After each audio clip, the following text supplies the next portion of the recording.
बिस्मिल्लाहिर्रहमानिर्रहीम अस्सलाम वालेकुम। पाकिस्तान डिफेंस एंड अफेयर्स में खुशामदीद। चलिए अपनी वीडियो शुरू करते हैं। दोस्तों, आज की इस वीडियो में हम पाकिस्तान की रिसेंट सेटेलाइट लॉन्च के बारे में बात करेंगे, जिसका नाम है PRSC-EO2। और ये पाकिस्तान की PRSC-EOS यानी अर्थ ऑब्जर्वेशन सेटेलाइट सीरीज़ की दूसरी सेटेलाइट है।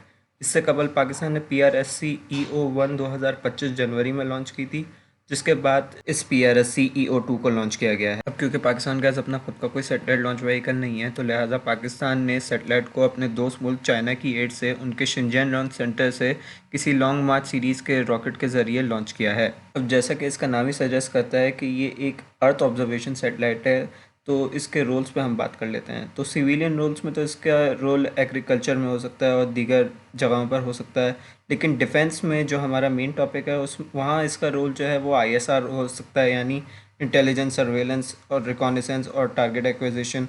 उसके अलावा प्रिसाइज टारगेटिंग के लिए। उसके अलावा जैसा कि आप जानते हैं कि आज के दौर में तो हर चीज़, चाहे एक ड्रोन हो चाहे शिप हो, अगर ड्रोन की भी आप रेंज की बात करेंगे तो लाइन ऑफ साइट रेंज उसकी 300 किलोमीटर होगी, लेकिन सेटेलाइट कम्युनिकेशन के साथ आप जोड़ देंगे, जैसे आप शाफा 3 की को कंसिडर करें तो उसकी रेंज 3000 किलोमीटर तक हो जाती है। और नॉर्मल ड्रोन्स की भी line of site range 300 kilometre, 250 से 300 किलोमीटर तक ही होती है, जबकि उसकी सेटेलाइट कम्युनिकेशन के साथ रेंज 1000 किलोमीटर तक चली जाती है।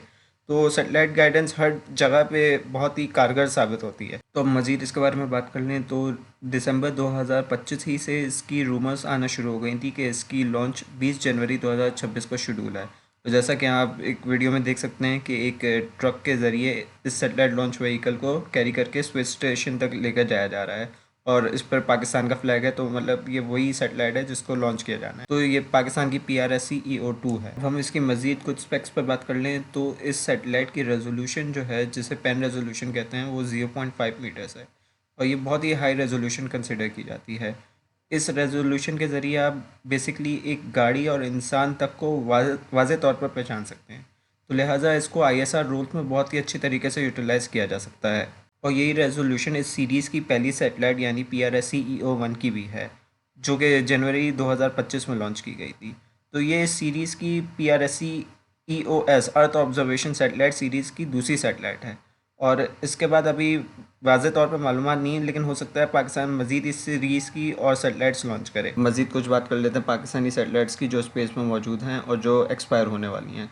तो जैसा कि आप यहाँ देख सकते हैं, मैंने एक इन्फोग्राफिक बनाई है जो कि थोड़ी पुरानी है, लेकिन इसमें फिर भी काफ़ी इन्फॉर्मेशन मौजूद है। जैसा कि आप देख सकते हैं, पाकसेट 1 आ रहा है। इस सेटेलाइट की लाइफ स्पैन 15 साल है, और इसको 2011 में लॉन्च किया गया था, और 2026 यानी इसी साल इसकी एक्सपायरी है।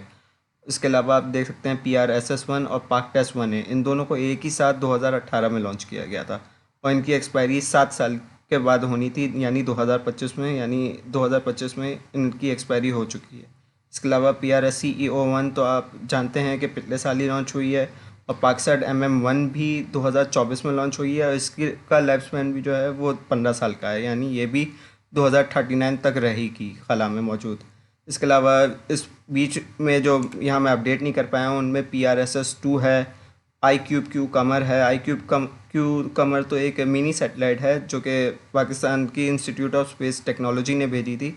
उसके अलावा PRSS-2 जैसा मैंने आपको बताया, उसको 2025 के अक्टूबर के महीने में लॉन्च किया गया था, और अब PRSC-EO2 को 2026 जनवरी में लॉन्च किया गया है। और यहाँ मैं ज़रा सा थोड़ी सी एडिशन करता चलूँ कि PRSS-1 और PRSS-2 में सार इमेजिंग कैपेबिलिटी भी है, जबकि PRSC-EO1 और EO2 purely electro optical satellites हैं, और इनमें कोई सार कैपेबिलिटी नहीं है। सार, जैसा कि आप जानते हैं, सिंथेटिक अपर्चर रेडार होता है, और इसके ज़रिए आप रेडार इमेजिंग कैप्चर कर सकते हैं, और जिसके ज़रिए आप फिर ग्राउंड मैपिंग कर सकते हैं, और ये आपको लिए टेरेन के मैप्स ड्रॉ करने में बहुत काम आती है।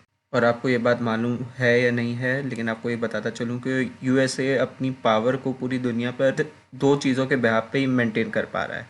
एक तो उनके एयरक्राफ्ट कैरियर्स हैं, और दूसरी उनकी GPS कॉन्स्टलेशन सिस्टम, जो कि दुनिया की मोस्ट एडवांस सेटेलाइट कॉन्स्टलेशन है पूरी दुनिया भर में। तो आप जान सकते हैं कि सेटेलाइट की कैपेबिलिटी कितनी इंपॉर्टेंट है। दोस्तों, मैं आपको ये भी बताता चलूँ कि पाकिस्तान चाइनीज़ प्राइवेट कंपनी जो है PSET, उसके साथ एक $407 मिलियन का कॉन्ट्रैक्ट पाकिस्तान की मिनिस्ट्री ऑफ फूड ने साइन किया है।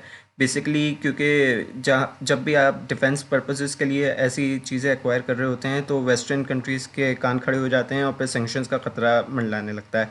तो इसी वजह से पाकिस्तान ने सिविलियन मिनिस्ट्री के साथ ये डील साइन की है ताकि वेस्टर्न कंट्रीज़ इस पर सेंक्शंस ना ऐड कर सकें, क्योंकि ये एक सिविलियन इदारा है। तो लेकिन इसका डुअल यूज़ भी हो सकता है और इसको डिफेंस पर्पसेस के लिए भी यूज़ किया जा सकता है। बहरहाल डील ये है कि पाकिस्तान ने $407 मिलियन की एक डील साइन की है चाइनीज़ पीसेट के साथ, जिसके तहत जो चाइनीज़ फर्म है वो पाकिस्तान को 20 ऑप्टिकल सैटेलाइट्स फराम करेगी और इनका एक कॉन्स्टलेशन फराम करेगी। तो बेसिकली यहाँ पर टेक्नोलॉजी ट्रांसफ़र भी होगी और ये कंपनी पीसेट जो है वो पाकिस्तान को एक मैन्युफैक्चरिंग फैसिलिटी भी बना के देगी जहाँ पर पाकिस्तान इन सैटेलाइट्स को डेवलप कर सके।